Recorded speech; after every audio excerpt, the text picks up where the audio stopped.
नमस्कार बच्चों, आज हम पाठ नंबर 3 कुत्ते की वफादारी इसके व्याकरण के बारे में जानकारी प्राप्त करेंगे।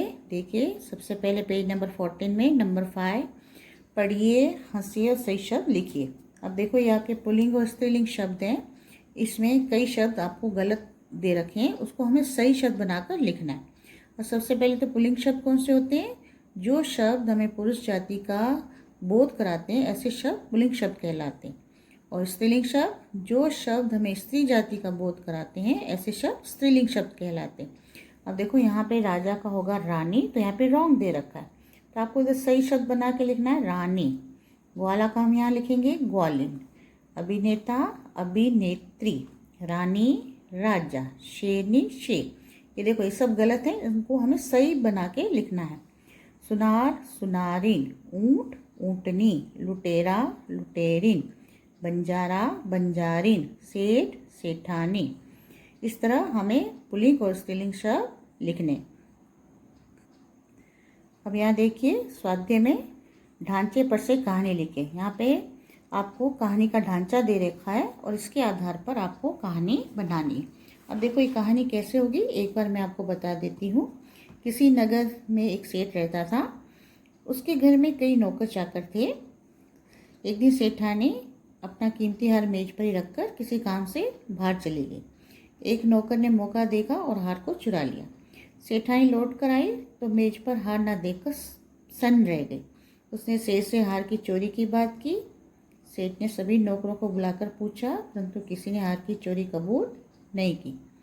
सेठ बुद्धिमान था, उन्होंने एक युक्ति की। उन्होंने प्रत्येक नौकर को 7 इंच की लकड़ी दी और कहा, देखो, ये जादू की छड़ी है, तुम इसे घर ले जाओ, कल आकर मुझे दिखाना। जिसने हार चुराया होगा उसकी लकड़ी 1 इंच बढ़ जाएगी। अब सभी नौकर अपनी अपनी लकड़ी लेकर घर गए। जिसने हार चुराया था वो नौकर घबरा गया कि मैंने हार की चोरी की है, इसलिए मेरी लकड़ी 1 इंच बढ़ जाएगी, तो क्यों ना मैं 1 इंच की लकड़ी अपनी काट दूँ, तो 1 इंच बढ़ने पर भी वो 7 इंच की ही रहेगी। ऐसा सोचकर उसने अपनी लकड़ी 1 इंच काट दी। दूसरे दिन सभी नौकर अपनी अपनी लकड़ी लेकर सेठ के पास पहुंचे, तो सेठ ने देखा कि एक नौकर की लकड़ी 1 इंच कम थी। तो सेठ ने उसे धमकाया और जरा सा धमकाने पर चोर ने अपनी चोरी कबूल कर ली।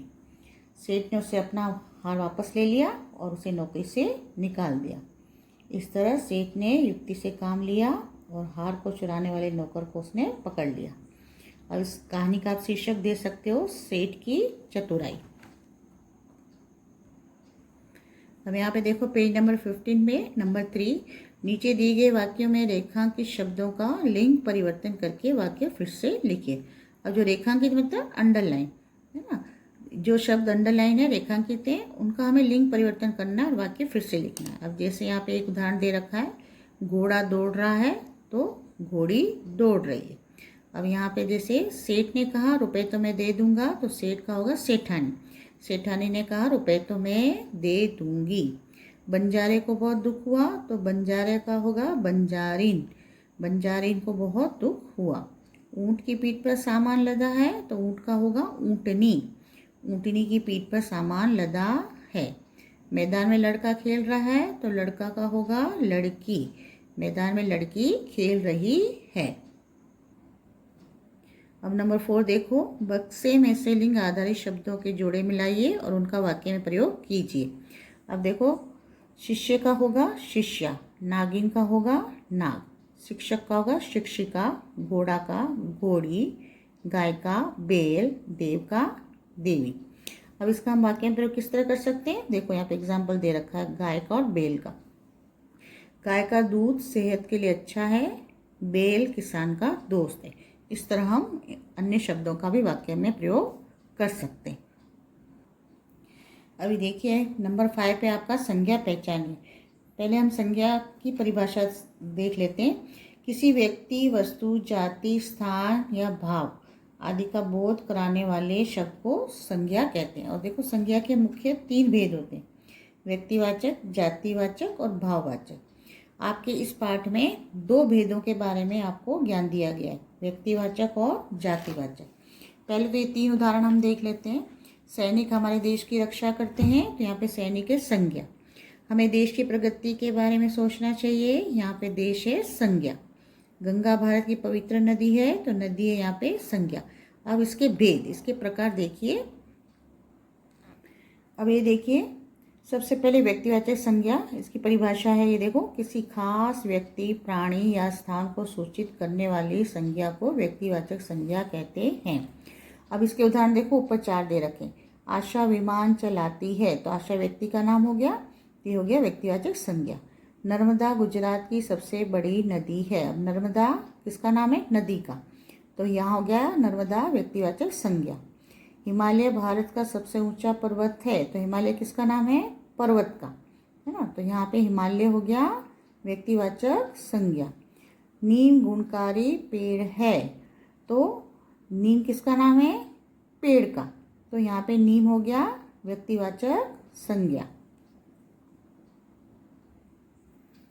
अब ये देखिए, निर्देशित शब्दों में से व्यक्तिवाचक संज्ञा के ऊपर सही की निशानी कीजिए।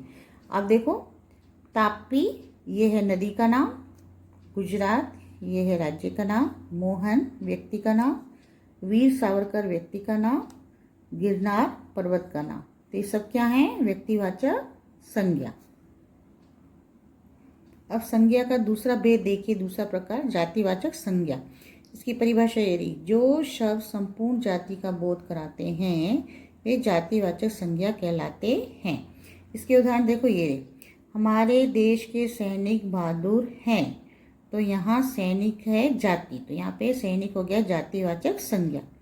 हमारी गाय का नाम गौरी है, तो जब हम गाय बोलते हैं तो गाय की जाति शब्द दर्शाता है, तो यहाँ पे हो गया गाय जातिवाचक संज्ञा। नदी को लोक माता कहते हैं, तो नदी है यहाँ पे जातिवाचक संज्ञा। कुत्ता वफादार प्राणी है, तो यहाँ पे कुत्ता है जातिवाचक संज्ञा।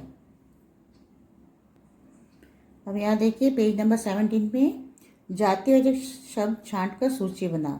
अब इसमें से जातिवाचक शब्द कौन कौन से हैं? तो इसमें देखो, छात्र, लड़का, पर्वत, पेड़, नदी, गाय, ये सभी शब्द जातिवाचक शब्द को सूचित करते हैं। तो ये सभी शब्द हो गए जातिवाचक संज्ञा। अब यहाँ पे नंबर 3 में देखिए, नीचे दिए गए संज्ञा शब्दों को कोष्टक में उचित स्थान पर रखिए। और देखो, कोष्टक में आपको कई शब्द दे रखे हैं जो व्यक्तिवाचक संज्ञा और जातिवाचक संज्ञा दोनों को अलग अलग करके हमें लिखना है। अब जैसे सबसे पहले भारत है, तो भारत देश का नाम है, तो ये भारत तो आ जाएगा व्यक्तिवाचक संज्ञा में। हिमालय पर्वत का नाम है, तो व्यक्तिवाचक संज्ञा। नदी जाति बताती है, इसलिए जातिवाचक संज्ञा में। वीर सावरकर व्यक्ति का नाम है, इसलिए व्यक्तिवाचक संज्ञा। सैनिक जाति शब्द को सूचित करती है, तो जातिवाचक संज्ञा। नर्मदा नदी का नाम है, तो व्यक्तिवाचक संज्ञा। पर्वत जातिवाचक संज्ञा। नीम का पेड़ नाम हो गया, तो ये हो गया व्यक्तिवाचक संज्ञा। इस तरह बच्चों, हमारा ये पाठ यहाँ पे खत्म होता है। अभी आप ये पाठ के मुहावरे और शब्दार्थ अपने हिंदी की कॉपी में लिख लेंगे, और साथ साथ में आप जितना भी व्याकरण आज हमने किया, व्यक्तिवाचक संज्ञा, जातिवाचक संज्ञा, इन दोनों की परिभाषा, इनके उदाहरण और स्त्रीलिंग और पुल्लिंग, ये सभी आप अपने हिंदी की नोटबुक में लिख लेंगे।